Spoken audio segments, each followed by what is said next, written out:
ਅੱਜ ਗੋਦੀ ਮੀਡੀਆ ਜੋ ਦੇਸ਼ ਦੇ ਵਿੱਚ ਰੋਲ ਨਿਭਾ ਰਿਹਾ ਉਹ ਦੇਸ਼ ਨੂੰ ਤੋੜਨ ਵਾਲਾ ਹੈ। ਦੇਸ਼ ਦੇ ਵਿੱਚ ਨਫ਼ਰਤ ਪੈਦਾ ਕਰਨ ਵਾਲਾ ਹੈ। ਲੋਕਾਂ ਦੇ ਵਿੱਚ ਆਪਸੀ ਭਾਈਚਾਰਾ ਤੋੜ ਕੇ ਨਫ਼ਰਤ ਵਧਾਉਣ ਵਾਲਾ ਹੈ। ਅਗਰ ਸਰਕਾਰ ਆਪਣਾ ਫਰਜ਼ ਪੂਰਾ ਨਹੀਂ ਕਰ ਰਹੀ ਤਾਂ ਸੁਪਰੀਮ ਕੋਰਟ ਨੂੰ ਚਾਹੀਦਾ ਸੀ ਕਿ ਸੋ ਨੋਟਿਸ ਲੈ ਕੇ ਤੇ ਇਹਦੇ ਉੱਤੇ ਕੁਝ ਨਾ ਕੋਈ ਲਗਾਮ ਕੱਸਦੀ। ਕੇਸਰੀ ਝੰਡੇ ਨੂੰ ਜੋ ਲਾਲ ਕਿਲੇ ਤੇ ਲਹਿਰਾਇਆ ਗਿਆ ਉਹਨੂੰ ਮੁੱਦਾ ਬਣਾ ਕੇ ਇਹ ਕਿਸਾਨ ਅੰਦੋਲਨ ਨੂੰ ਬਦਨਾਮ ਕਰਨ ਦੀ ਕੋਸ਼ਿਸ਼ ਕੀਤੀ ਗਈ। ਉਹ ਰਸਤੇ ਬੰਦ ਕਰ ਦਿੱਤੇ ਗਏ ਜਿਹੜੇ ਰਸਤਿਆਂ ਦਾ ਕੰਪਰੋਮਾਈਜ਼ ਹੋਇਆ ਸੀ ਕਿ ਇਹਨਾਂ ਰਸਤਿਆਂ ਤੇ ਤੁਸੀਂ ਜਾਣਾ। ਉਹ ਰਸਤੇ ਖੋਲ੍ਹ ਦਿੱਤੇ ਗਏ ਜਿਹੜੇ ਲਾਲ ਕਿਲੇ ਨੂੰ ਜਾਂਦੇ ਨੇ। ਇਹ ਕੋਈ ਛੋਟੀ ਜਿਹੀ ਗੱਲ ਨਹੀਂ ਹੈ ਲਾਲ ਕਿਲੇ ਦੇ ਅੰਦਰ ਵੜ ਜਾਣਾ। ਲਾਲ ਕਿਲੇ ਦੇ ਦਰਵਾਜ਼ੇ ਜਿਹੜੇ ਨੇ ਨਾ ਉਹ ਹਾਥੀਆਂ ਦੀ ਟੱਕਰ ਨਾਲ ਵੀ ਨਹੀਂ ਟੁੱਟ ਸਕਦੇ। ਤਿਰੰਗੇ ਦਾ ਅਪਮਾਨ ਹੋਇਆ, ਤਿਰੰਗੇ ਨੂੰ ਤੁਰਨਾ ਛੇੜਿਆ ਵੀ ਨਹੀਂ। ਉਹ ਆਪਣੀ ਜਗ੍ਹਾ ਦੇ ਉੱਤੇ ਉਂਝ ਹੀ ਝੂਲਦਾ ਰਿਹਾ। ਕਿ ਜਿਹੜਾ ਪ੍ਰਧਾਨ ਮੰਤਰੀ ਹੈ ਉਹ ਪੂਰੇ ਦੇਸ਼ ਦਾ, ਪੂਰੇ ਲੋਕਾਂ ਦਾ ਪ੍ਰਧਾਨ ਮੰਤਰੀ ਹੁੰਦਾ। ਉਹਨਾਂ ਨੇ ਇੱਕ ਧਿਰ ਬਣ ਕੇ ਉੱਥੇ ਲੈਕਚਰ ਦਿੱਤਾ। ਕਿਸਾਨ ਜਿਹੜੇ ਅੰਦੋਲਨ ਕਰ ਰਹੇ ਕਿਸਾਨ ਨੇ ਉਹਨਾਂ ਬਾਰੇ ਵੀ ਆਪਣੇ ਸ਼ਬਦ ਨਵੇਂ ਘੜ ਲਏ। ਅੱਜ ਜਿਹੜੀ ਰੱਥ ਯਾਤਰਾ ਕੀਤੀ ਗਈ ਸੀ ਅਡਵਾਨੀ ਸਾਹਿਬ ਨੇ ਕੀਤੀ ਸੀ, ਮੋਦੀ ਸਾਹਿਬ ਵੀ ਉਹਦੇ ਨਾਲ ਸਨ। ਉਹ ਅੰਦੋਲਨ ਨਹੀਂ ਸੀ।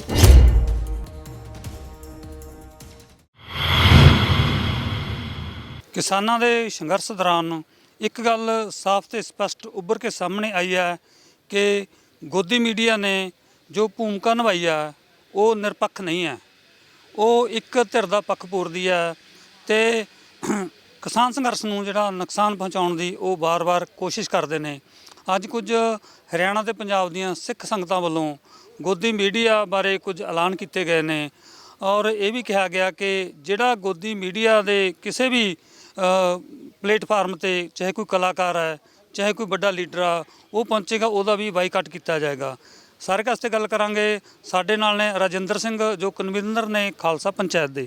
ਸਰ, ਅੱਜ ਕੀ ਫੈਸਲਾ ਕੀਤਾ ਸਿੱਖ ਸੰਗਤ ਨੇ ਗੋਦੀ ਮੀਡੀਆ ਨੂੰ ਲੈ ਕੇ?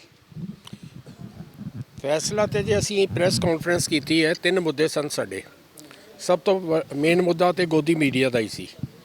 ਅੱਜ ਗੋਦੀ ਮੀਡੀਆ ਜੋ ਦੇਸ਼ ਦੇ ਵਿੱਚ ਰੋਲ ਨਿਭਾ ਰਿਹਾ ਉਹ ਦੇਸ਼ ਨੂੰ ਤੋੜਨ ਵਾਲਾ ਹੈ। ਦੇਸ਼ ਦੇ ਵਿੱਚ ਨਫ਼ਰਤ ਪੈਦਾ ਕਰਨ ਵਾਲਾ ਹੈ। ਲੋਕਾਂ ਦੇ ਵਿੱਚ ਆਪਸੀ ਭਾਈਚਾਰਾ ਤੋੜ ਕੇ ਨਫ਼ਰਤ ਵਧਾਉਣ ਵਾਲਾ ਹੈ, ਜਿਹੜਾ ਕਿ ਬਹੁਤ ਹੀ ਦੁਖਦਾਈ ਹੈ ਔਰ ਮੈਂ ਤਾਂ ਕਹਾਂਗਾ ਐਂਟੀ ਨੈਸ਼ਨਲ ਐਕਟੀਵਿਟੀ ਹੈ। ਇੱਥੇ ਸਾਨੂੰ ਪ੍ਰੈਸ ਕਾਨਫਰੰਸ ਕਿਸੇ ਨੇ ਸਵਾਲ ਵੀ ਕੀਤਾ ਸੀ ਵੀ ਜਿਹੜਾ ਤੁਹਾਡੇ ਪੱਖ ਦੀ ਗੱਲ ਕਰੇ ਉਹ ਚੰਗਾ ਤੇ ਜਿਹੜਾ ਤੁਹਾਡੇ ਵਿਰੋਧ ਕਰੇ ਉਹ ਗੋਦੀ ਮੀਡੀਆ। ਮੈਂ ਕਿਹਾ ਉਹ ਸਾਡੇ ਵਿਰੋਧ ਦੀ ਗੱਲ ਨਹੀਂ ਕਰ ਰਿਹਾ, ਉਹ ਦੇਸ਼ ਦੇ ਵਿਰੋਧ ਦੀ ਗੱਲ ਕਰ ਰਹੇ ਨੇ। ਜਿਸ ਵੇਲੇ ਦੇਸ਼ ਨੂੰ ਤੋੜਨ ਦੀ ਇੱਕ ਸਾਜ਼ਿਸ਼ ਕਰ ਰਹੇ ਨੇ ਤਾਂ ਉਹ ਦੇਸ਼ ਵਿਰੋਧੀ ਹੀ ਹੈ, ਐਂਟੀ ਨੈਸ਼ਨਲ ਹੈ। ਔਰ ਬੜੀ ਦੁਖਦਾਈ ਗੱਲ ਹੈ ਕਿ ਸਮੇਂ ਦੀ ਸਰਕਾਰ ਜਿਹੜੀ ਹੈ ਉਹਨੂੰ ਪਾਰਟੀਬਾਜ਼ੀ ਤੋਂ ਉੱਪਰ ਉੱਠ ਕੇ ਸਰਕਾਰ ਦੇ ਤੌਰ ਤੇ ਇਹੋ ਜਿਹੀਆਂ ਚੀਜ਼ਾਂ ਦਾ ਗੰਭੀਰ ਨੋਟਿਸ ਲੈਣਾ ਚਾਹੀਦਾ। ਜਿਸ ਵੇਲੇ ਸਰਕਾਰ ਉਹਨੂੰ ਟੋਟਲੀ ਇਗਨੋਰ ਕਰਦੀ ਹੈ, ਸਿਰਫ ਇਗਨੋਰ ਨਹੀਂ ਕਰਦੀ ਬਲਕਿ ਉਸ ਗੋਦੀ ਮੀਡੀਆ ਦਾ ਕੋਈ ਮੇਨ ਬੰਦਾ ਜਿਹੜਾ ਹੈ ਉਹਦੇ ਉੱਤੇ ਕੋਈ ਕੇਸ ਬਣਦਾ ਹੈ ਤੇ ਉਹਦੀ ਹੱਕ ਦੇ ਵਿੱਚ ਨਿੱਤਰ ਕੇ ਆਉਂਦੀ ਹੈ ਤੇ ਇਹਦਾ ਮਤਲਬ ਹੈ ਕਿ ਉਹ ਆਪ ਉਹਦੇ ਵਿੱਚ ਸ਼ਾਮਲ ਹੈ। ਇਹ ਬੜੀ ਦੁਖਦਾਈ ਹਾਲਾਤ ਬਣੇ ਹੋਏ ਨੇ। ਲੇਕਿਨ ਉਸ ਤੋਂ ਵੀ ਦੁਖਦਾਈ ਹੈ ਕਿ ਅਗਰ ਸਰਕਾਰ ਆਪਣਾ ਫਰਜ਼ ਪੂਰਾ ਨਹੀਂ ਕਰ ਰਹੀ ਤਾਂ ਸੁਪਰੀਮ ਕੋਰਟ ਨੂੰ ਚਾਹੀਦਾ ਸੀ ਕਿ ਸੋ ਨੋਟਿਸ ਲੈ ਕੇ ਤੇ ਇਹਦੇ ਉੱਤੇ ਕੁਝ ਨਾ ਕੋਈ ਲਗਾਮ ਕੱਸਦੀ। ਅਜੇ ਤੱਕ ਦੇਸ਼ ਦੀ ਸੁਪਰੀਮ ਕੋਰਟ ਨੇ ਵੀ ਇਹਦੇ ਬਾਰੇ ਕੁਝ ਨਹੀਂ ਕੀਤਾ। ਇਹ ਕਹਿਣ 'ਚ ਮੈਨੂੰ ਕੋਈ ਹਰਜ ਨਹੀਂ ਔਰ ਮੈਂ ਅਪੀਲ ਕਰਦਾ ਸੁਪਰੀਮ ਕੋਰਟ ਨੂੰ ਕਿ ਇਸ ਚੀਜ਼ ਦਾ ਸੋ ਨੋਟਿਸ ਲਿਆ ਜਾਵੇ ਔਰ ਦੇਸ਼ ਦੇ ਵਿੱਚ ਨਫ਼ਰਤ ਦਾ ਜਿਹੜਾ ਮਾਹੌਲ ਬਣ ਰਿਹਾ ਇਹਨੂੰ ਅਗਰ ਠੱਲ ਪਾਉਣੀ ਹੈ ਤੇ ਫਿਰ ਸਭ ਤੋਂ ਪਹਿਲਾਂ ਠੱਲ ਪਾਉਣੀ ਪਏਗੀ ਇਹ ਗੋਦੀ ਮੀਡੀਆ ਨੂੰ। ਜਿਸ ਤਰ੍ਹਾਂ ਕੇਸਰੀ ਝੰਡੇ ਨੂੰ ਜੋ ਲਾਲ ਕਿਲੇ ਤੇ ਲਹਿਰਾਇਆ ਗਿਆ ਉਹਨੂੰ ਮੁੱਦਾ ਬਣਾ ਕੇ ਇਹ ਕਿਸਾਨ ਅੰਦੋਲਨ ਨੂੰ ਬਦਨਾਮ ਕਰਨ ਦੀ ਕੋਸ਼ਿਸ਼ ਕੀਤੀ ਗਈ। ਆਤੰਕਵਾਦੀ ਕਹਿਤਾ, ਵੱਖਵਾਦੀ ਤੱਕ ਕਹਿਤਾ, ਖਾਲਿਸਤਾਨੀ ਕਹਿਤਾ, ਇੱਥੋਂ ਤੱਕ ਕਿ ਖੁਦ ਪੰਜਾਬ ਦੇ ਲੀਡਰ ਨੇ ਕਾਂਗਰਸ ਦੇ ਉਹਨਾਂ ਨੇ ਵੀ ਕਹਿਤਾ ਕਿ ਖਾਲਿਸਤਾਨ ਦਾ ਝੰਡਾ ਲਹਿਰਾ ਦਿੱਤਾ ਗਿਆ। ਇਹ ਕੋਈ ਕੀ ਚਾਲ ਹੈ? ਮਤਲਬ ਕਿਉਂਕਿ ਸਭ ਨੂੰ ਪਤਾ ਕਿ ਜਿਹੜੇ ਕਿਸਾਨ ਅੰਦੋਲਨ ਦੇ ਨਾਲ ਜੁੜੇ ਹੋਏ ਨੇ ਉਹਨਾਂ ਦਾ ਮੇਨ ਮੁੱਦਾ ਸੀ ਕਿ 3 ਕਾਨੂੰਨ ਰੱਦ ਹੋਣੇ ਚਾਹੀਦੇ ਨੇ। ਇਹ ਜਾਣ-ਬੁੱਝ ਕੇ ਮਾਹੌਲ ਖਰਾਬ ਕਰਨ ਦੀ ਕੋਸ਼ਿਸ਼ ਕੀਤੀ ਗਈ। ਦੇਖੋ, ਇੱਕ ਤੇ ਬੜੀ ਸਿੱਧੀ ਜੀ ਗੱਲ ਹੈ। ਪਹਿਲਾਂ ਇਹ ਕਹਿ ਰਹੇ ਸੀ ਵੀ ਦਿੱਲੀ ਦੇ ਵਿੱਚ ਵੜਨ ਨਹੀਂ ਦੇਣਾ। ਉਸ ਦਿਨ 26 ਜਨਵਰੀ ਦਾ ਤੇ ਇਸ ਕਰਕੇ ਉਹ ਵੜਨ ਨਹੀਂ ਦਿੱਤਾ ਜਾ ਸਕਦਾ। ਉਹਦੇ ਬਾਅਦ ਇੱਕਦਮ ਉਹਨਾਂ ਨੇ ਰੁਖ ਬਦਲ ਲਿਆ। ਰੁਖ ਬਦਲ ਕੇ ਕੁਝ ਲੋਕਾਂ ਨੂੰ ਉਕਸਾਇਆ ਗਿਆ ਕਿ ਜਿਹੜੇ ਨੀਅਤ ਸਮੇਂ ਤੋਂ ਪਹਿਲਾਂ ਨਿਕਲ ਤੁਰੇ ਔਰ ਉਹ ਰਸਤੇ ਬੰਦ ਕਰ ਦਿੱਤੇ ਗਏ ਜਿਹੜੇ ਰਸਤਿਆਂ ਦਾ ਕੰਪਰੋਮਾਈਜ਼ ਹੋਇਆ ਸੀ ਕਿ ਇਹਨਾਂ ਰਸਤਿਆਂ ਤੇ ਤੁਸੀਂ ਜਾਣਾ। ਉਹ ਰਸਤੇ ਖੋਲ੍ਹ ਦਿੱਤੇ ਗਏ ਜਿਹੜੇ ਲਾਲ ਕਿਲੇ ਨੂੰ ਜਾਂਦੇ ਨੇ। ਔਰ ਜਦੋਂ ਇਹੋ ਜਿਹੇ ਪ੍ਰੋਸੈਸ਼ਨ ਨਿਕਲਦੇ ਨੇ ਨਾ ਉਹ ਭਾਵਕ ਕਿਸਮ ਦਾ ਮਾਹੌਲ ਹੁੰਦਾ ਜਿੱਧਰ ਅਗਲਾ ਜਾ ਰਿਹਾ, ਪਿਛਲੇ ਨੂੰ ਪਤਾ ਹੀ ਨਹੀਂ ਹੁੰਦਾ ਕਿੱਧਰ ਰਸਤਾ ਹੈ। ਕੁਝ ਲੋਕ ਪੰਜਾਬ 'ਚੋਂ ਗਏ ਸੀ, ਕੁਝ ਹਰਿਆਣੇ 'ਚੋਂ ਗਏ ਸੀ, ਕੁਝ ਯੂਪੀ 'ਚੋਂ ਆਏ ਸੀ, ਦੂਜੀਆਂ ਸੂਬਿਆਂ ਤੋਂ ਆਏ ਸੀ। ਉਹ ਕਿੰਨੇ ਦਿੱਲੀ ਦੇ ਰਸਤਿਆਂ ਤੋਂ ਵਾਕਿਫ ਸਨ। ਉਹਦੇ ਜਿੱਧਰ ਅਗਲਾ ਟਰੈਕਟਰ ਜਾ ਰਿਹਾ ਮਗਰ ਹੀ ਜਿਹੜੇ ਦੂਸਰੇ ਜਾਈ ਗਏ। ਇਹੀ ਉਹ ਚਾਹੁੰਦੇ ਸੀ। ਲੇਕਿਨ ਸਾਡੇ ਬੰਦਿਆਂ ਨੂੰ ਵੀ ਸੰਜਮ ਤੋਂ ਲੈਣਾ ਚਾਹੀਦਾ ਸੀ, ਕੰਮ ਲੈਣਾ ਚਾਹੀਦਾ ਸੀ। ਉਹ ਨਹੀਂ ਲਿਆ ਗਿਆ। ਮੈਨੂੰ ਇਸ ਗੱਲ ਦਾ ਦੁੱਖ ਹੈ। ਸਰਕਾਰ ਚਾਹੁੰਦੀ ਹੈ ਕਿ ਸਾਡੇ ਮੁੱਦੇ ਨੂੰ ਜਿਹੜਾ ਡਾਈਵਰਟ ਕਰ ਦਿੱਤਾ ਜਾਏ। ਉਹ ਡਾਈਵਰਟ ਕਰਨ ਦੇ ਵਾਸਤੇ ਇਹ ਕੋਈ ਛੋਟੀ ਜਿਹੀ ਗੱਲ ਨਹੀਂ ਹੈ। ਲਾਲ ਕਿਲ੍ਹੇ ਦੇ ਅੰਦਰ ਵੜ ਜਾਣਾ, ਲਾਲ ਕਿਲ੍ਹੇ ਦੇ ਦਰਵਾਜ਼ੇ ਜਿਹੜੇ ਨੇ ਨਾ, ਉਹ ਹਾਥੀਆਂ ਦੀ ਟੱਕਰ ਨਾਲ ਵੀ ਨਹੀਂ ਟੁੱਟ ਸਕਦੇ। ਉਹਨਾਂ ਨੂੰ ਕਿਉਂ ਖੁੱਲ੍ਹੇ ਰੱਖਿਆ ਗਿਆ? ਉਹ ਕਿਵੇਂ ਉਸ ਉੱਤੇ ਤੱਕ ਪਹੁੰਚ ਗਏ? ਫਿਰ ਜਿਹੜੀ ਇੱਕ ਗੱਲ ਕਹੀ ਜਾ ਰਹੀ ਹੈ, ਬੜਾ ਉਸ ਗੱਲ ਨੂੰ ਕਿਹਾ ਜਾ ਰਿਹਾ ਕਿ ਜੀ ਤਿਰੰਗੇ ਦਾ ਅਪਮਾਨ ਹੋਇਆ, ਤਿਰੰਗੇ ਦਾ ਅਪਮਾਨ ਹੋਇਆ। ਤਿਰੰਗੇ ਨੂੰ ਤਾਂ ਛੇੜਿਆ ਵੀ ਨਹੀਂ। ਉਹ ਆਪਣੀ ਜਗ੍ਹਾ ਦੇ ਉੱਤੇ ਉਂਝ ਹੀ ਝੂਲਦਾ ਰਿਹਾ। ਉਹਦੇ ਨਾਲ ਅਗਰ ਉਹਨਾਂ ਨੇ ਆਪਣਾ ਕੌਮੀ ਨਿਸ਼ਾਨ ਸਾਹਿਬ ਲਾ ਦਿੱਤਾ, ਜਿਹੜਾ ਕਿ ਸਾਡਾ ਧਾਰਮਿਕ ਚਿੰਨ੍ਹ ਹੈ, ਉਹਦੇ ਨਾਲ ਉਹਦਾ ਅਪਮਾਨ ਕਿਵੇਂ ਹੋ ਗਿਆ? ਔਰ ਜਿੰਨਾ ਆਪੋਜੀਸ਼ਨ ਵਾਲੀਆਂ ਪੋਲੀਟੀਕਲ ਪਾਰਟੀਆਂ ਨੇ, ਉਹ ਵੀ ਜਿਹੜਾ ਉਹੀ ਰਟਨ ਰਟੀ ਜਾ ਰਹੀਆਂ ਨੇ। ਤੁਸੀਂ ਕੋਈ ਕਾਨੂੰਨ ਤੇ ਦੇਖੋ, ਜਸਟੀਫਿਕੇਸ਼ਨ ਲੱਭੋ। ਇਹ ਸਾਰੀ ਗੱਲ ਦੀ ਤਾਂ ਬਹੁਤ ਉੱਚ ਪੱਧਰੀ ਇਨਕੁਆਇਰੀ ਹੋਣੀ ਚਾਹੀਦੀ ਹੈ। ਲੇਕਿਨ ਇਨਕੁਆਇਰੀ ਕਰਨ ਵਾਲਾ ਜੇ ਹੁਣ ਸਰਕਾਰ ਨੇ ਇਨਕੁਆਇਰੀ ਕਰਾਉਣੀ ਹੈ ਤੇ ਸਰਕਾਰ ਦੀ ਮਿਲ ਭੁਗਤ ਨਾਲ ਹੋ ਰਿਹਾ, ਤੇ ਫਿਰ ਉਹ ਇਨਕੁਆਇਰੀ ਦੇ ਵਿੱਚੋਂ ਅਸੀਂ ਕੀ ਆਸ ਕਰਦੇ ਹਾਂ? ਜਾਂ ਤਾਂ ਸੁਪਰੀਮ ਕੋਰਟ ਕੋਈ ਐਸਾ ਇੰਡੀਪੈਂਡੈਂਟ ਜੱਜਿਸ ਦਾ ਪੈਨਲ ਬਣਾਵੇ ਜਿਹੜਾ ਇਹਦੀ ਇਨਕੁਆਇਰੀ ਕਰੇ ਤੇ ਸੱਚਾਈ ਜਿਹੜੀ ਸਾਹਮਣੇ ਆਵੇ। ਲੇਕਿਨ ਇੱਕ ਗੱਲ ਬੜੀ ਸਹੀ ਹੈ ਕਿ ਇਹ ਦੁਖਦਾਈ ਹੋਇਆ, ਗਲਤ ਹੋਇਆ। ਨਿਸ਼ਾਨ ਸਾਹਿਬ ਚਲਾਉਣਾ ਕੋਈ ਮਾੜੀ ਗੱਲ ਨਹੀਂ। ਨਿਸ਼ਾਨ ਸਾਹਿਬ ਸਾਡਾ ਤਾਂ ਸੁਪਨਾ ਹੈ ਕਿ ਅਸੀਂ ਦੁਨੀਆ ਦੇ ਵਿੱਚ ਥਾਂ ਥਾਂ 'ਤੇ ਨਿਸ਼ਾਨ ਸਾਹਿਬ ਚਲਾਈਏ। ਲੇਕਿਨ ਇੱਕ ਚੀਜ਼ ਦਾ ਸਮਾਂ ਹੁੰਦਾ ਹੈ। ਹਰ ਚੀਜ਼ ਦਾ ਸਮੇਂ ਮੁਤਾਬਕ ਹੀ ਉਹ ਕੀਤਾ ਹੋਇਆ ਕੰਮ ਜਿਹੜਾ ਠੀਕ ਲੱਗਦਾ ਹੈ। ਉਸ ਮੌਕੇ 'ਤੇ ਇਹਨੂੰ ਦੂਜੇ ਪਾਸੇ ਜਿਵੇਂ ਮੋੜਨਾ ਸਰਕਾਰ ਚਾਹੁੰਦੀ ਸੀ, ਉਹਦੇ ਹੱਥਾਂ ਦੇ ਵਿੱਚ ਸਾਡੇ ਬੰਦੇ ਖੇਡ ਗਏ। ਉਹ ਬੜਾ ਦੁਖਦਾਈ ਹੈ। ਇੱਕ ਜਿਸ ਤਰ੍ਹਾਂ ਤੁਸੀਂ ਪਹਿਲਾਂ ਸਿੱਖ ਸੰਘਰਸ਼ ਨਾਲ ਵੀ ਜੁੜੇ ਰਹੇ ਹੋ ਲੰਮਾ ਸਮਾਂ, ਕੁਝ ਏਜੰਸੀਆਂ ਦੀ ਚਾਲ ਹੁੰਦੀ ਹੈ। ਏਜੰਸੀਆਂ ਜਾਣਬੁੱਝ ਕੇ ਇੱਕ ਏਜੰਡਾ ਵੀ ਤੈਅ ਕਰ ਦਿੰਦੀਆਂ ਨੇ, ਜਾਣਬੁੱਝ ਕੇ ਲੀਡਰਾਂ ਦੇ ਵਿੱਚ ਆਪਣੇ ਬੰਦੇ ਵਾੜ ਦਿੰਦੀਆਂ ਨੇ। ਇਹ ਦਿਖਾਵਾ ਕਰਦੀਆਂ ਨੇ ਕਿ ਇਹ ਹਥਿਆ ਲਿਆ ਜਾਵੇ ਮੁੱਦੇ। ਇਹ ਜਿਹੜਾ ਹੈਗਾ ਕਿਸਾਨ ਸੰਘਰਸ਼ ਦੇ ਵਿੱਚ ਜਿਹੜੇ ਕਿਹਾ ਗਿਆ ਕਿ ਬਰਗਲਾ ਕੇ ਲੈ ਗਏ ਜਾਂ ਲਾਲ ਕਿਲ੍ਹੇ ਤੇ ਜਾਣ ਕੇ ਗਏ ਜਾਂ ਕਹਿੰਦੇ ਸੀ ਸਰਕਾਰ ਦੀ ਅੜੀ ਭੰਨਣੀ ਆ, ਫਿਰ ਉੱਥੇ ਝੰਡਾ ਲਹਿਰਾ ਦਿੱਤਾ ਗਿਆ। ਇਹਦੇ ਪਿੱਛੇ ਕੋਈ ਏਜੰਸੀਆਂ ਦਾ ਵੀ ਹੱਥ ਹੋ ਸਕਦਾ? ਹੋ ਸਕਦਾ ਨਹੀਂ, ਹੁੰਦਾ ਹੀ ਹੈ। ਇਹ ਜਿਹੜਾ ਕਹਿਣਾ ਵੀ ਹੋ ਸਕਦਾ ਹੈ, ਉਹ ਤਾਂ ਲਫ਼ਜ਼ ਬਹੁਤ ਛੋਟਾ ਹੈ। ਕਿਉਂਕਿ ਹਰ ਜਥੇਬੰਦੀ ਦੇ ਵਿੱਚ, ਹਰ ਸੰਘਰਸ਼ ਦੇ ਵਿੱਚ ਸਰਕਾਰ ਦੀਆਂ ਏਜੰਸੀਆਂ ਦੇ ਬੰਦੇ ਬੜੇ ਹੋਏ ਨੇ। ਉਹਨਾਂ ਦੀ ਪਹਿਚਾਣ ਅਸੀਂ ਕਰ ਸਕੀਏ ਜਾਂ ਨਾ ਕਰ ਸਕੀਏ, ਇਹ ਅਲੱਗ ਗੱਲ ਹੈ। ਬੜੇ ਹੋਏ ਨੇ ਔਰ ਅੱਗੇ ਹੋ ਕੇ ਉਹ ਕੰਮ ਕਰਦੇ ਨੇ, ਅੱਗੇ ਹੋ ਕੇ ਸਰਗਰਮ ਹੋ ਕੇ ਕੰਮ ਕਰਦੇ ਨੇ। ਔਰ ਉਹਨਾਂ ਨੂੰ ਹੀ ਜਿਹੜਾ ਵਰਤਿਆ ਜਾਂਦਾ ਕੁਝ ਲੋਕਾਂ ਨੂੰ ਜਿਹੜਾ ਉਸ ਪਾਸੇ ਲਾਉਣ ਲਈ। ਇਹਦੇ ਵਿੱਚ ਤੇ ਕੋਈ ਸ਼ੰਕੇ ਵਾਲੀ ਗੱਲ ਹੋ ਨਹੀਂ ਸਕਦੀ। ਮੈਂ ਇਸੇ ਕਰਕੇ ਕਿਹਾ ਨਾ ਵੀ ਸਰਕਾਰ ਦੀ ਕਰਾਈ ਇਨਕੁਆਇਰੀ ਦੇ ਵਿੱਚੋਂ ਕੁਝ ਨਹੀਂ ਨਿਕਲਣਾ। ਉਹ ਸਰਕਾਰੀ ਏਜੰਸੀਆਂ ਤਾਂ ਇਨਵੋਲਵਡ ਹੁੰਦੀਆਂ ਨੇ।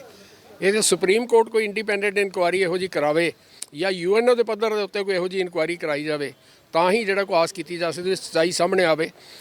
ਸਰਕਾਰ ਨੇ ਸਾਡੇ ਕੁਝ ਭੋਲੇ ਭਾਲੇ ਸਾਥੀਆਂ ਨੂੰ ਇਸਤੇਮਾਲ ਕਰ ਲਿਆ ਇਸ ਮਕਸਦ ਵਾਸਤੇ ਕਿ ਇਸ ਇਸ਼ੂ ਨੂੰ ਡਾਈਵਰਟ ਕੀਤਾ ਜਾ ਸਕੇ। ਲੇਕਿਨ ਇੱਕ ਗੱਲ ਮੈਂ ਤੁਹਾਨੂੰ ਦੱਸ ਦਿਆਂ, ਸਰਕਾਰ ਜਿੰਨਾ ਮਰਜ਼ੀ ਜ਼ੋਰ ਲਾ ਲਵੇ, ਜਿਹੜੀਆਂ ਇਹ ਤਿੰਨ ਮੰਗਾਂ ਨੇ ਕਿ ਦੋ ਮੰਗਾਂ ਨੇ ਕਿ 3 ਕਾਲੇ ਕਾਨੂੰਨ ਰੱਦ ਹੋਣ ਔਰ ਦੂਸਰਾ MSP ਜਿਹੜੀ ਹੈ ਉਹਨੂੰ ਕਾਨੂੰਨੀ ਜਾਮਾ ਪਹਿਨਾਇਆ ਜਾਏ, ਇਹਦੇ ਬਗੈਰ ਕੋਈ ਸਮਝੌਤਾ ਨਹੀਂ ਹੋ ਸਕਦਾ। ਇਹ ਸੰਘਰਸ਼ ਉਹਨਾਂ ਚਿਰ ਚੱਲਦਾ ਰਹੇਗਾ ਜਿੰਨਾ ਚਿਰ ਇਹ ਮੰਗਾਂ ਪੂਰੀਆਂ ਨਹੀਂ ਹੁੰਦੀਆਂ, ਭਾਵੇਂ ਉਹਦੇ ਵਿੱਚ ਕਿੰਨਾ ਸਮਾਂ ਲੱਗ ਜਾਏ। ਇੱਕ ਅੱਜ ਇਹ ਵੀ ਸਵਾਲ ਉੱਠਿਆ ਤੁਹਾਡੀ ਪ੍ਰੈਸ ਕਾਨਫਰੰਸ ਵਾਲੀ ਸਟੇਜ ਉੱਤੇ ਕਿ ਜਿਹੜਾ ਪ੍ਰਧਾਨ ਮੰਤਰੀ ਹੈ ਉਹ ਪੂਰੇ ਦੇਸ਼ ਦਾ, ਪੂਰੇ ਲੋਕਾਂ ਦਾ ਪ੍ਰਧਾਨ ਮੰਤਰੀ ਹੁੰਦਾ। ਉਹਨਾਂ ਨੇ ਇੱਕ ਧਿਰ ਬਣ ਕੇ ਉੱਥੇ ਲੈਕਚਰ ਦਿੱਤਾ। ਕਿਸਾਨ ਜਿਹੜੇ ਅੰਦੋਲਨ ਕਰ ਰਹੇ ਕਿਸਾਨ ਨੇ ਉਹਨਾਂ ਬਾਰੇ ਵੀ ਆਪਣੇ ਸ਼ਬਦ ਨਵੇਂ ਘੜ ਲਏ। ਐਦਾਂ ਮਤਲਬ ਬਿਹੇਵ ਨੂੰ ਤੁਸੀਂ ਕਿਵੇਂ ਦੇਖਦੇ ਹੋ? ਮੈਂ ਬੜਾ ਅਫਸੋਸ ਨਾਲ ਕਹਿ ਰਿਹਾ ਕਿ ਦੇਸ਼ ਦੇ ਪ੍ਰਧਾਨ ਮੰਤਰੀ ਦਾ ਅਹੁਦਾ ਬਹੁਤ ਉੱਚਾ ਅਹੁਦਾ ਹੁੰਦਾ, ਬੜਾ ਜ਼ਿੰਮੇਵਾਰੀ ਵਾਲਾ ਅਹੁਦਾ ਹੁੰਦਾ ਹੈ। ਲੇਕਿਨ ਇਸ ਸਪੀਚ ਦੇ ਵਿੱਚ ਕੁਝ ਇੱਕ ਲਫ਼ਜ਼ ਜਿਹੜੇ ਉਹਨਾਂ ਨੇ ਵਰਤੇ ਨੇ, ਉਹ ਉਹਨਾਂ ਦੀ ਪੋਜੀਸ਼ਨ ਨੂੰ ਢੁੱਕਦੇ ਨਹੀਂ, ਸ਼ੋਭਾ ਨਹੀਂ ਦਿੰਦੇ। ਜਿਵੇਂ ਅੰਦੋਲਨਕਾਰੀਆਂ ਬਾਰੇ ਕਹਿ ਦਿੱਤਾ ਅੰਦੋਲਨ ਜੀਵੀ, ਇਹ ਤਾਂ ਦੇਸ਼ ਅੰਦੋਲਨ ਦੇ ਨਾਲ ਆਜ਼ਾਦ ਹੋਇਆ। ਆਜ਼ਾਦੀ ਤੋਂ ਪਹਿਲੇ ਜਿੰਨੇ ਅੰਦੋਲਨ ਚੱਲੇ ਉਹਨਾਂ ਦਾ ਹੀ ਨਤੀਜਾ ਕਿ ਅੰਗਰੇਜ਼ਾਂ ਕੋਲੋਂ ਆਜ਼ਾਦੀ ਪ੍ਰਾਪਤ ਹੋਈ। ਦੇਸ਼ ਦੀ ਆਜ਼ਾਦੀ ਤੋਂ ਬਾਅਦ ਸੰਨ 47 ਤੋਂ ਲੈ ਕੇ BJP ਸਰਕਾਰ ਆਉਣ ਤੱਕ ਸਭ ਤੋਂ ਜ਼ਿਆਦਾ ਅੰਦੋਲਨ ਜਿਹੜੇ ਨੇ ਉਹ BJP ਨੇ ਕੀਤੇ ਨੇ। ਅੱਜ ਜਿਹੜੀ ਰਥ ਯਾਤਰਾ ਕੀਤੀ ਗਈ ਸੀ, ਅਡਵਾਨੀ ਸਾਹਿਬ ਨੇ ਕੀਤੀ ਸੀ, ਮੋਦੀ ਸਾਹਿਬ ਵੀ ਉਹਦੇ ਨਾਲ ਸਨ, ਉਹ ਅੰਦੋਲਨ ਨਹੀਂ ਸੀ, ਬਹੁਤ ਵੱਡਾ ਅੰਦੋਲਨ ਸੀ। ਅਤੇ ਜਿਸ ਵੇਲੇ ਨਾ ਅੰਦੋਲਨ ਜੀਵੀ ਕਹਿ ਦਿੱਤਾ ਤੇ ਇਹਦਾ ਮਤਲਬ ਇਹ ਆਪਣੇ ਆਪ ਨੂੰ ਵੀ ਨਾਲ ਵਿੱਚ ਉਹਦੇ ਵਿੱਚ ਕਹਿ ਰਹੇ ਨੇ, ਆਪਣੇ ਉਹ ਪੁਰਾਣੇ ਸੀਨੀਅਰ ਲੀਡਰਸ ਨੂੰ ਵੀ ਵਿੱਚ ਕਹਿ ਰਹੇ ਨੇ। ਤੇ ਮੈਨੂੰ ਸਮਝ ਨਹੀਂ ਲੱਗੀ ਉਹਨਾਂ ਨੇ ਕਿਸ ਤਰ੍ਹਾਂ ਨਾਲ ਐਸੇ ਲਫ਼ਜ਼ਾਂ ਦਾ, ਉਹਨਾਂ ਦਾ ਆਦਤ ਹੈ ਸ਼ਗੂਫੇ ਛੱਡਣ ਦੀ, ਉਹ ਉਹਨਾਂ ਵਿੱਚ ਛੱਡ ਦਿੱਤਾ। ਔਰ ਅੱਜ ਮੈਂ ਸਮਝਦਾ ਸਿਰਫ ਮੈਂ ਨਹੀਂ ਕਹਿ ਰਿਹਾ, ਸਾਰੇ ਦੇਸ਼ ਦੇ ਵਿੱਚ ਇਸ ਗੱਲ ਦੀ ਜਿਹੜੀ ਹੈ ਆਲੋਚਨਾ ਹੋ ਰਹੀ ਹੈ। ਹਰ ਸਮਝਦਾਰ ਆਦਮੀ ਜਿਹੜਾ ਆਲੋਚਨਾ ਕਰ ਰਿਹਾ ਕਿ ਐਸੇ ਸ਼ਬਦ ਨਹੀਂ ਵਰਤਣੇ ਚਾਹੀਦੇ ਸੀ। ਇਹਨਾਂ ਅੰਦੋਲਨਕਾਰੀਆਂ ਨੂੰ ਬਦਨਾਮ ਕਰਨ ਦੀ ਖਾਤਰ ਪੁਰਾਣੇ ਸਾਰੇ ਅੰਦੋਲਨਕਾਰੀ ਜਿਹੜੇ ਨੇ ਉਹਨਾਂ ਦੇ ਮੂੰਹ ਤੇ ਵੀ ਕਾਲਕ ਪੋਤਦੀ ਹੈ। ਤੇ ਇੱਕ ਜਿਹੜੇ ਦੀਪ ਸਿੱਧੂ ਨੇ ਉਹਨਾਂ ਨੂੰ ਗ੍ਰਿਫਤਾਰ ਕੀਤਾ ਗਿਆ, ਉਹਨੂੰ ਹੀਰੋ ਦੇ ਤੌਰ ਤੇ ਉਭਾਰਿਆ ਜਾ ਰਿਹਾ ਹੈ। ਉਹਨਾਂ ਨੇ ਆਪਣਾ ਸੰਘਰਸ਼ ਵੀ ਵੱਖਰਾ ਰੱਖਿਆ, ਵੱਖਰਾ ਮੋਰਚਾ ਲਾਇਆ। ਉੱਦਾਂ ਮੁੱਦਾ ਇਹ ਸੀ ਉਹਨਾਂ ਦਾ ਕਿ ਜਿਹੜੇ 3 ਖੇਤੀ ਕਾਨੂੰਨ ਰੱਦ ਹੋਣ, ਫਿਰ ਉਹ ਫੈਡਰਲ ਸਿਸਟਮ ਦੀ ਗੱਲ ਕਰਦੇ ਸੀ। ਨੌਜਵਾਨ ਉਹਨਾਂ ਨੇ ਆਪਣੇ ਨਾਲ ਜੋੜ ਲਏ, ਪਰ ਉਹਨੂੰ ਇੱਕ ਵੱਖਵਾਦੀ ਦੇ ਤੌਰ ਤੇ ਪ੍ਰਚਾਰ ਦਿੱਤਾ ਗਿਆ। ਇਹਦੇ ਪਿੱਛੇ ਕੀ ਚਾਲ ਆ? ਇਹ ਦੀਪ ਸਿੱਧੂ ਦੀ ਆਪਣੀ ਕੀ ਚਾਲ ਹੋ ਸਕਦੀ ਹੈ ਤੁਹਾਡੇ ਮੁਤਾਬਕ? ਤੁਹਾਡਾ ਮੈਂ ਕਮੈਂਟ ਲੈਣਾ ਕਿ ਤੁਸੀਂ ਕੀ ਸਮਝਦੇ ਹੋ, ਤੇ ਕੀ ਕੇਂਦਰ ਸਰਕਾਰ ਦੀ ਵੀ ਕੋਈ ਚਾਲ ਹੋ ਸਕਦੀ ਆ ਕਿ ਉਹਨੂੰ ਕਿਸਾਨਾਂ ਤੋਂ ਇੱਕ ਵੱਖਰਾ ਕਰਕੇ ਵਿਖਾ ਦਿਓ ਤੇ ਜਿਹੜਾ ਕਿਸਾਨ ਅੰਦੋਲਨ ਆ ਉਹ ਥੋੜ੍ਹਾ ਜਿਹਾ ਉਹਨੂੰ ਢਾਹ ਲਾ ਦਿਓ? ਦੇਖੋ, ਮੈਂ ਦੀਪ ਸਿੱਧੂ ਬਾਰੇ ਨਿੱਜੀ ਤੌਰ ਤੇ ਕੁਝ ਨਹੀਂ ਕਹਿਣਾ ਚਾਹੁੰਦਾ, ਲੇਕਿਨ ਜਿੱਥੋਂ ਤੱਕ ਗੱਲ ਹੈ ਇਹ ਕਿਹਾ ਜਾ ਰਿਹਾ ਕਿ ਫੈਡਰਲ ਸਿਸਟਮ ਦੀ ਗੱਲ ਕੀਤੀ ਜਾ ਰਹੀ ਹੈ, ਖਾਲਿਸਤਾਨ ਦੀ ਗੱਲ ਕੀਤੀ ਜਾ ਰਹੀ ਹੈ। ਜਿਨ੍ਹਾਂ ਆਪ ਸਿੱਖੀ ਸਰੂਪ ਹੀ ਨਹੀਂ ਰੱਖਿਆ ਹੋਇਆ ਉਹ ਕਿਹੜੇ ਖਾਲਿਸਤਾਨ ਦੀ ਗੱਲ ਕਰ ਰਿਹਾ? ਉਹ ਤਾਂ ਫਿਰ ਉਹ ਪੰਨੂ ਵਾਲਾ ਹੋ ਗਿਆ, ਗੁਰਪਤਵੰਤ ਪੰਨੂ ਵੀ ਇਦਾਂ ਹੀ ਕਰਦਾ। ਉਹਦਾ ਵੀ ਸਿੱਖੀ ਸਰੂਪ ਨਹੀਂ, ਨਾ ਸਿੱਖੀ ਸਰੂਪ ਹੈ। ਤੇ ਗੱਲਾਂ ਜਿਹੜੀਆਂ ਖਾਲਿਸਤਾਨ ਦੀਆਂ ਕੀਤੀਆਂ ਜਾ ਰਹੀਆਂ, ਖਾਲਸਾ ਰਾਜ ਦੀਆਂ ਕੀਤੀਆਂ ਜਾ ਰਹੀਆਂ ਨੇ, ਇਹਨਾਂ ਗੱਲਾਂ ਦੇ ਵਿੱਚ ਕੋਈ ਮਹੱਤਵ ਨਹੀਂ। ਸਿਰਫ ਇਹ ਹੁੰਦਾ ਹੈ ਕਿ ਆਪਣੀ ਜਗ੍ਹਾ ਬਣਾਉਣ ਦੇ ਵਾਸਤੇ ਵੱਡੇ ਵੱਡੇ ਨਾਅਰੇ ਦਿੱਤੇ ਜਾਂਦੇ ਨੇ, ਹੌਟ ਸਲੋਗਨਸ ਦਿੱਤੇ ਜਾਂਦੇ ਨੇ ਤਾਂ ਕਿ ਅੱਗੇ ਜਿਹੜਾ ਛੇਤੀ ਆਇਆ ਜਾਵੇ। ਜਿਹੜਾ ਸੰਘਰਸ਼ ਚੱਲ ਰਿਹਾ ਹੈ, ਅਗਰ ਕੋਈ ਚਾਹੁੰਦਾ ਸੀ ਇਹ ਹੀ ਮੰਗਾਂ ਨੇ ਤੇ ਇਸੇ ਸੰਘਰਸ਼ ਸ਼ਾਮਲ ਹੋ ਕੇ ਇਹਨੂੰ ਤਾਕਤ ਦੇਣੀ ਚਾਹੀਦੀ ਸੀ। ਆਪਣੀ ਅਲੱਗ ਸਟੇਜ ਲਾਉਣੀ, ਆਪਣਾ ਅਲੱਗ ਸੰਘਰਸ਼ ਚਲਾਉਣਾ, ਫਿਰ ਉੱਥੇ ਜਾ ਕੇ ਇੱਕ ਇਹੋ ਜਿਹਾ ਕੰਮ ਕਰ ਦੇਣਾ ਜਾਂ ਉਹਨੂੰ ਇਨਕਰੇਜ ਕਰਨਾ ਜਿਹਦੇ ਨਾਲ ਮੁੱਦਾ ਜਿਹੜਾ ਹੈ ਉਹ ਸਾਈਡ ਟਰੈਕ ਹੋ ਜਾਏ, ਹੋਰ ਪਾਸੇ ਲੰਘ ਜਾਏ, ਇਹ ਕਿਸੇ ਤਰ੍ਹਾਂ ਵੀ ਯੋਗ ਨਹੀਂ। ਇਹਦੀ ਕਿਸੇ ਤਰ੍ਹਾਂ ਵੀ ਸ਼ਲਾਘਾ ਨਹੀਂ ਕੀਤੀ ਜਾ ਸਕਦੀ। ਇਹਦਾ ਨੁਕਸਾਨ ਹੈ ਜਾਣੀ ਵੱਡਾ ਨੁਕਸਾਨ। ਇੱਕ ਵਾਰ ਤਾਂ ਬਿਲਕੁਲ ਬੈਕਫੁੱਟ ਉੱਤੇ ਚਲਾ ਗਿਆ ਸੀ ਕਿਸਾਨ ਸੰਘਰਸ਼ 26 ਜਨਵਰੀ ਨੂੰ। ਉਦੋਂ ਬਾਅਦ ਇੱਕ ਨਵੀਂ ਜਾਨ ਪਈ ਟਕੈਤ ਦੇ ਹੰਝੂਆਂ ਨੇ, ਜਾਂ ਕਹਿ ਲਓ ਕਿ ਫਿਰ ਉਹਨਾਂ ਨੇ ਆਪਣੇ ਗਿਰੇਬਾਨ ਅੰਦਰ ਸੋਚਿਆ ਕਿਸਾਨ ਲੀਡਰਾਂ ਨੇ ਕਿ ਮਜ਼ਬੂਤੀ ਨਾਲ ਅੱਗੇ ਵਧਣਾ ਚਾਹੀਦਾ, ਤਾਂ ਉਹਨਾਂ ਦੀ ਜਿੱਤ ਹੋਏਗੀ। ਬੇਸ਼ੱਕ ਟਕੈਤ ਸਾਹਿਬ ਦੇ ਜਿਹੜੇ ਅਥਰੂ ਸਨ, ਮੈਂ ਉਹ ਸਭ ਕੁਝ ਲਾਈਵ ਦੇਖਿਆ, ਉਹਦੇ ਵਿੱਚ ਕੋਈ ਵਿਖਾਵਾ ਨਹੀਂ ਸੀ। ਵੈਸੇ ਤਾਂ ਕੱਲ੍ਹ ਪਾਰਲੀਮੈਂਟ ਹਾਊਸ ਦੇ ਵਿੱਚ ਵੀ ਅਥਰੂ ਵਗਾਏ ਗਏ, ਲੇਕਿਨ ਟਕੈਤ ਸਾਹਿਬ ਦੇ ਅਥਰੂ ਜਿਹੜੇ ਨੇ, ਇੱਕ ਇੱਕ ਅਥਰੂ ਉਹਨਾਂ ਦੇ ਦਿਲ ਦੀ ਦਰਦ ਬਣ ਕੇ ਨਿਕਲ ਰਿਹਾ ਸੀ, ਉਹ ਮੈਂ ਸਾਹਮਣੇ ਮਹਿਸੂਸ ਕਰ ਰਿਹਾ ਸਾਂ। ਔਰ ਉਹਦਾ ਅਸਰ ਜਿਹੜਾ ਹੋਣਾ ਸੁਭਾਵਿਕ ਸੀ। ਲੇਕਿਨ ਉਸ ਤੋਂ ਪਹਿਲਾਂ ਵੀ ਜਿਹੜੇ ਕਿਸਾਨ ਸੰਘਰਸ਼ ਦੇ ਸਾਡੇ ਪੰਜਾਬ ਦੇ ਆਗੂ ਨੇ ਜਾਂ ਹੋਰ ਦੂਸਰੇ ਵੀ ਆਗੂ ਨੇ, ਦੂਜੇ ਸੂਬਿਆਂ ਦੇ ਵੀ ਨੇ, ਉਹ ਇਸ ਗੱਲ ਤੇ ਦ੍ਰਿੜ ਸਨ ਔਰ ਅੱਜ ਵੀ ਦ੍ਰਿੜ ਨੇ ਕਿ ਇਹਨਾਂ 3 ਮੰਗਾਂ ਨੂੰ ਪੂਰੇ, ਕਾਲੇ ਕਾਨੂੰਨਾਂ ਨੂੰ ਰੱਦ ਕਰਾਏ ਬਗੈਰ ਔਰ MSP ਦਾ ਕਾਨੂੰਨ ਬਣਵਾਏ ਬਗੈਰ ਅਸੀਂ ਪਿੱਛੇ ਨਹੀਂ ਹਟਣਾ। ਉਹ ਤਾਂ ਅੱਜ ਵੀ ਦ੍ਰਿੜ ਨੇ, ਪਹਿਲਾਂ ਵੀ ਦ੍ਰਿੜ ਸਨ ਔਰ ਇਹ ਦ੍ਰਿੜਤਾ ਚੱਲੇਗੀ। ਇਹ ਸੰਘਰਸ਼ ਵੀ ਹਰ ਦਿਨ ਫੈਲ ਰਿਹਾ, ਵਧੇਗਾ, ਹਰ ਦਿਨ ਵਧੇਗਾ। ਜਿੰਨਾ ਡਿਲੇ ਹੁੰਦਾ ਜਾਏਗਾ ਇਹ ਸੰਘਰਸ਼ ਵੱਧਦਾ ਜਾਏਗਾ, ਇਹ ਮੇਰਾ ਵਿਸ਼ਵਾਸ ਹੈ। ਠੀਕ ਹੈ, ਧੰਨਵਾਦ। ਸੋ ਇਹ ਸਨ ਭਾਈ ਰਜਿੰਦਰ ਸਿੰਘ ਜੋ ਖਾਲਸਾ ਪੰਚਾਇਤ ਦੇ ਆਗੂ ਨੇ। ਇਹਨਾਂ ਨੇ ਸਪਸ਼ਟ ਕਿਹਾ ਕਿ ਕਿਸਾਨਾਂ ਦਾ ਜੋ ਅੰਦੋਲਨ ਹੈ ਉਹ ਜਿਹੜਾ ਉਹਨੂੰ ਜੇ ਤਾਕਤ ਦੇਣੀ ਆ ਤਾਂ ਸਾਰਿਆਂ ਨੂੰ ਉਹਦੀ ਸਪੋਰਟ ਤੇ ਆਉਣਾ ਚਾਹੀਦਾ ਤੇ ਕਿਸਾਨਾਂ ਨਾਲ ਮਿਲ ਕੇ ਸੰਘਰਸ਼ ਚਲਾਉਣਾ ਚਾਹੀਦਾ। ਵੱਖਰੀਆਂ ਸਟੇਜਾਂ, ਵੱਖਰੇ ਮਾਰਚ, ਇਹ ਬਿਲਕੁਲ ਸਹੀ ਨਹੀਂ। ਇਹ ਕਿਸਾਨ ਵਿਰੋਧੀ ਨੇ। ਭਵਿੱਖ ਦੇ ਵਿੱਚ ਵੀ ਜਿਹੜੇ ਨੇ ਵਿਅਕਤੀ ਨੇ ਕਿਸਾਨ ਅੰਦੋਲਨ ਦੀ ਹਮਾਇਤ ਕਰਨੀ ਆ, ਉਹਨਾਂ ਨੂੰ ਕਿਸਾਨਾਂ ਦੇ ਮੋਰਚੇ ਵਿੱਚ ਜਾ ਕੇ ਹਮਾਇਤ ਕਰਨੀ ਚਾਹੀਦੀ ਹੈ, ਨਹੀਂ ਤਾਂ ਫਿਰ ਉਹ ਕਿਸਾਨ ਵਿਰੋਧੀ ਗਰਦਾਨੇ ਜਾਣਗੇ। ਕੈਮਰਾਮੈਨ ਕੁਲਜਿੰਦਰ ਸੂਦ ਦੇ ਨਾਲ ਦਰਸ਼ਨ ਸਿੰਘ ਖੋਖਰ, ਚੰਡੀਗੜ੍ਹ। ਦੁਨੀਆ ਵਿੱਚ ਹਰ ਪਲ ਕਿਤੇ ਨਾ ਕਿਤੇ ਕੁਝ ਨਾ ਕੁਝ ਵਾਪਰਦਾ ਰਹਿੰਦਾ ਹੈ। ਅਸੀਂ ਰਿਸ਼ਵਤ ਦੇ ਕੇ ਕੰਮ ਕਰਾਉਣਾ ਠੀਕ ਸਮਝਦੇ ਹਾਂ। ਅਸੀਂ ਚੋਣਾਂ ਸਮੇਂ ਅੱਖਾਂ ਬੰਦ ਕਰਕੇ ਲੀਡਰ ਚੁਣਦੇ ਹਾਂ। ਲੋਕ ਵਿਰੋਧੀ ਕਾਨੂੰਨ ਬਣ ਜਾਂਦੇ ਹਨ, ਪਰ ਅਸੀਂ ਬੇਖਬਰ ਹੁੰਦੇ ਹਾਂ। ਦੰਗੇ ਹੁੰਦੇ ਨੇ, ਬਲਾਤਕਾਰ ਹੁੰਦੇ ਨੇ, ਸਕੈਂਡਲ ਹੁੰਦੇ ਨੇ, ਲੋਕਤੰਤਰ ਵਿਲਕਣ ਲੱਗਦਾ ਹੈ। ਚਲੰਤ ਮੁੱਦਿਆਂ ਦੀ ਤਹਿ ਤੱਕ ਜਾਇਆ ਕਰਾਂਗੇ, ਸੁੱਤਿਆਂ ਨੂੰ ਜਗਾਇਆ ਕਰਾਂਗੇ, ਝੂਠਿਆਂ ਨੂੰ ਭਜਾਇਆ ਕਰਾਂਗੇ। ਵੇਖੋ ਸਾਡਾ ਖਾਸ ਪ੍ਰੋਗਰਾਮ ਚਰਚਾ ਗਲੀ ਗਲੀ ਹਰ ਬੁੱਧਵਾਰ ਤੋਂ ਸ਼ਨੀਵਾਰ ਸ਼ਾਮ 7:30 ਵਜੇ ET ਤੁਹਾਡੇ ਆਪਣੇ ਗਲੋਬਲ ਪੰਜਾਬ TV ਤੇ। ਹੁਣ ਤੁਸੀਂ ਦੇਖ ਸਕਦੇ ਹੋ ਗਲੋਬਲ ਪੰਜਾਬ TV ਨੂੰ ਡਾਊਨਲੋਡ ਕਰੋ ਸਾਡੀ ਐਪ Android ਜਾਂ iOS ਤੇ ਫ੍ਰੀ ਵਿੱਚ, Roku ਅਤੇ Amazon Fire TV ਤੇ ਜਾਂ Apple TV ਤੇ। ਨਾਲ ਹੀ ਦੇਖ ਸਕਦੇ ਹੋ ਲਾਈਵ ਸਟ੍ਰੀਮਿੰਗ www.globalpunjabtv.com ਤੇ।